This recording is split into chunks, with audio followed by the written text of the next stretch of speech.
MP হওয়ার যোগ্যতা কি? বলা হয়ে থাকে গণতান্ত্রিক দেশে প্রকৃত ক্ষমতার মালিক জনগণ, কিন্তু সত্যিকার অর্থে জনগণের এই ক্ষমতা শুধুমাত্র দেশের সংসদ সদস্য নির্বাচনের মধ্যেই সীমাবদ্ধ। অধিকাংশ ক্ষেত্রে অযোগ্য প্রার্থীরা নানা ধরনের মিথ্যা আশ্বাসের মাধ্যমে জনগণের কাছ থেকে ভোট আদায় করে। এরপর সংসদ সদস্য নির্বাচিত হয়ে জনগণের সাথে তারা কোনো সম্পর্কই রাখে না। একজন সংসদ সদস্যের কাজ কি এবং সে আসলে কি ধরনের প্রতিশ্রুতি দিতে পারে তা না জানার কারণেই মূলত নাগরিকরা প্রতারিত হয়। সংসদ সদস্য নির্বাচিত হওয়ার যোগ্যতা এবং একজন সংসদ সদস্যের কাজ কি সে সম্পর্কে জানবো এই পর্বে।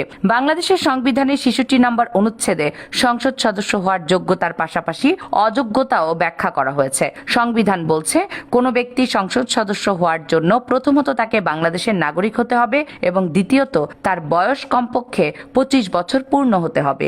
এই দুটি শর্ত পূরণ হলে তিনি সংসদ সদস্য নির্বাচিত হওয়ার মৌলিক যোগ্যতা অর্জন করেন। অর্থাৎ বয়স ও নাগরিকত্ব এই দুটি ভিত্তির বাইরে আলাদা কোনো শিক্ষাগত যোগ্যতা বা পেশাগত শর্ত সংবিধান নির্ধারণ করে না। সংবিধান সংসদ সদস্য হওয়ার অযোগ্যতাও পরিষ্কার করে দিয়েছে। কোনো আদালত যদি কাউকে মানসিকভাবে অক্ষম বা অপ্রকৃতস্থ ঘোষণা করে তাহলে তিনি সংসদ সদস্য হতে পারবেন না। এছাড়া কোনো ব্যক্তির যদি দ্বৈত নাগরিকত্ব থাকে কিংবা মানবতা বিরোধী অপরাধে দণ্ডিত হয়ে থাকে সেক্ষেত্রে তিনি সংসদ সদস্য হওয়ার যোগ্যতা হারাবেন। তবে সাম্প্রতিক নির্বাচনের তথ্য গোপন করেও বেশ কয়েকজন দ্বৈত নাগরিকত্ব সম্পন্ন ব্যক্তি জাতীয় নির্বাচনে অংশ নিয়েছেন বলে অভিযোগ রয়েছে।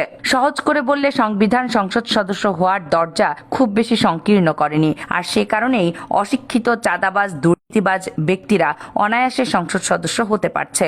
অথচ পর্যাপ্ত শিক্ষাগত যোগ্যতা না থাকলে কোনো ব্যক্তি রাষ্ট্র পরিচালনার মূলনীতি বুঝবে না। বাংলাদেশের সংবিধান সংসদ সদস্যের যোগ্যতা অযোগ্যতার সামান্য কিছু বৈশিষ্ট্য উল্লেখ করলেও একজন সংসদ সদস্য বা এমপির কাজ কি তা কোথাও সরাসরি উল্লেখ করা হয়নি। তবে একজন এমপি ব্যক্তি হিসেবে কি করবেন তা আলাদা করে না বললেও জাতীয় সংসদের কাজ কি হবে তা বিস্তারিতভাবে নির্ধারণ করা হয়েছে। যেহেতু সংসদ সদস্যরা মিলেই সংসদ গঠিত হয়, তাই সংসদের ক্ষমতা ও দায়িত্ব থেকেই সংসদ সদস্যদের কাজ পরোক্ষভাবে নির্ধারিত হয়ে যায়। সংবিধানের ৫ম ভাগ জুড়ে সংসদের কাজ বর্ণনা করা হয়েছে। সেখান থেকে সংবিধানের সংসদ সদস্যের কাজ ৩ ভাগে প্রকাশ পেয়েছে। সেগুলো হলো আইন প্রণয়ন করা, বাজেট ও রাষ্ট্রীয় অর্থ নিয়ন্ত্রণ করা এবং সরকারের জবাবদিহি নিশ্চিত করা। সংবিধান বলছে সংসদ ছাড়া কোনো আইন হতে পারবে না। সংসদ মানেই সংসদ সদস্যের সম্মিলিত সিদ্ধান্ত।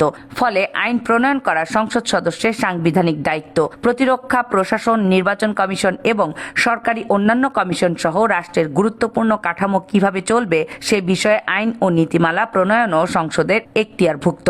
সংসদের অনুমোদন ছাড়া সরকার কোনো ধরনের কর আরোপ, বাজেট ব্যয় বা রাষ্ট্রীয় তহবিল ব্যবহার করতে পারবে না। সংসদ সদস্যরাই এই অনুমোদন দিয়ে থাকেন।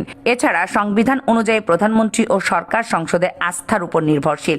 সংসদ সদস্যদের সমর্থন হারালে সরকারকে পদত্যাগ করতে হয়।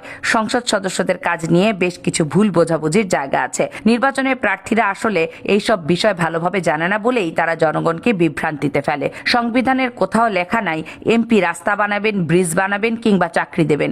এগুলো এমপি সাংবিধানিক দায়িত্ব নয়। উন্নয়ন কর্মকাণ্ড পরিচালনা প্রশাসনিক দায়িত্ব হলো সরকারের সংশ্লিষ্ট বিভাগ কিংবা স্থানীয় সরকারের। সংবিধান এমপিকে বানিয়েছে আইন প্রণেতা ও সরকারের তত্ত্বাবধায়ক, কিন্তু রাজনীতি এমপিকে বানিয়েছে এলাকার অভিভাবক। আর এখান থেকেই প্রতিশ্রুতির রাজনীতি শুরু হয়।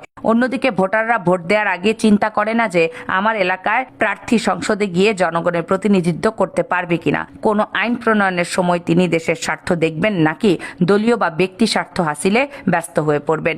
উল্টো মানুষ ভোট দেয় এই আশায় যে এমপির দ্বারা তার এলাকায় রাস্তা হবে, ব্রিজ হবে, হাসপাতাল আসবে কিংবা চাকরির সুযোগ বাড়বে।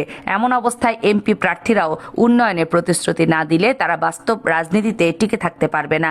তাই এমপিরা যখন উন্নয়নের প্রতিশ্রুতি দেয় তখন পৌরসভা কিংবা উপজেলার মতো স্থানীয় সরকার দুর্বল হয়ে পড়ে। সে কারণে জনগণ ও প্রশাসনের বদলে বারবার এমপির কাছে যায় এবং এক পর্যায়ে এমপি তার এলাকায় একচ্ছত্র কর্তৃত্বের অধিকারী হয়ে ওঠে। বাংলাদেশের নির্বাচন ইতিহাস বিশ্লেষণ করলে দেখা যায় অতীতের খুব কম নির্বাচনই গ্রহণযোগ্য হয়েছিল এবং যে দলই নির্বাচনে পরাজিত হয় তারা এই নির্বাচনে কারচুপির অভিযোগ আনে। তো দর্শক, এ নিয়ে আপনাদের কোনো মন্তব্য থাকলে সেটি কমেন্টস করে জানাবেন।